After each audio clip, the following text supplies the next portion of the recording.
फंसा तुमन बस इतने में अभी ई त टेलर रहा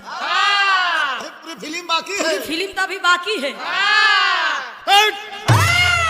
ना सिंगार ना पतार लागो तारू जान मार मैडम ताहर गजरा कटहर देती होइनी बीमार मैडम हरे करियवा ना पतार लागो तारू जान मार मैडम ताहर गजरा कटहर देती होइनी बीमार मैडम तो बोला कैसे डूबा भई बुखरा पूजा भइल मैडम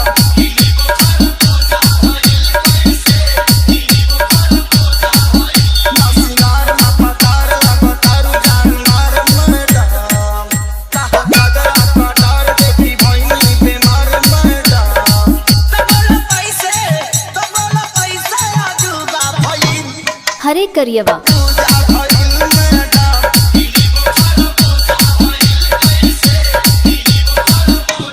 रिंकू भैया एक गजल का लाइन लगल, अरे जरा ध्यान से सुनिएगा।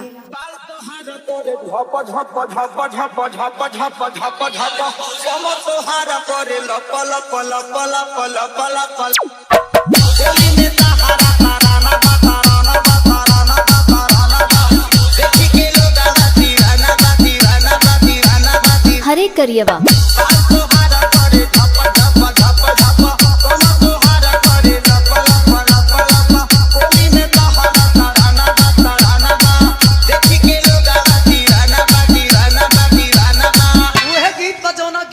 आप लोग सुननी कैसे बा बहादुर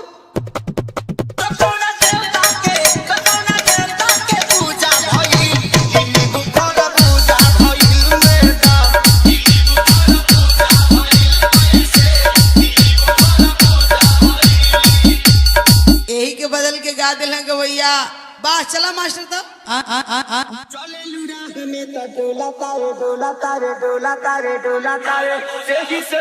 हमर बोला तारे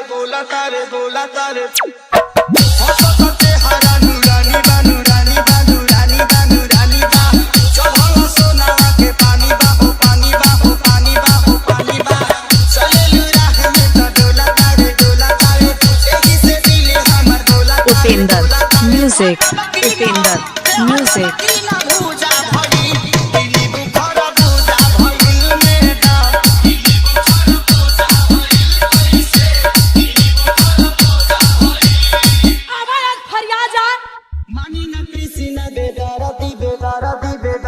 बेदारती हो आजू लगाई दी हारदी हो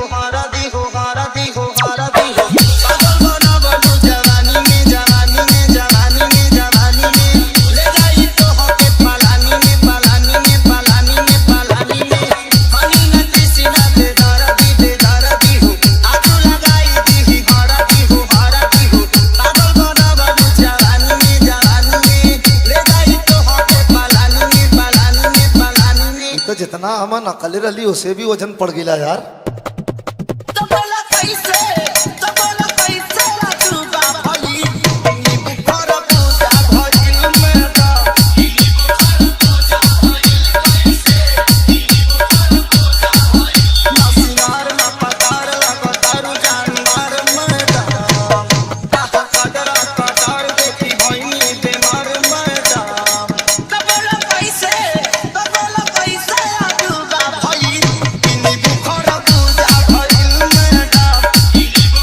उपेंद्र म्यूजिक